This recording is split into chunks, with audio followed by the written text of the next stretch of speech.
ನೀವು ಯಾವುದಾದ್ರೂ ಕೆಲ್ಸದಲ್ಲಿ ಅಥವಾ ಪರೀಕ್ಷೆಯಲ್ಲಿ ಸೋತು ನಿರಾಶರಾಗಿದ್ದೀರಾ?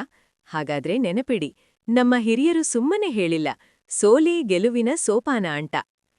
ಇದರರ್ಥ ಸೋತ ತಕ್ಷಣ ಎಲ್ಲವೂ ಮುಗಿಯಿತು ಎಂದಲ್ಲ. ಪ್ರತಿ ಸೋಲು ಕೂಡ ನಮಗೆ ಒಂದು ಹೊಸ ಪಾಠವನ್ನು ಕಲಿಸುತ್ತದೆ. ಮೆಟ್ಟಿಲುಗಳನ್ನು ಹತ್ತಿದಾಗಲೇ ನಾವು ಮೇಲೆ ಹೋಗಲು ಸಾಧ್ಯ.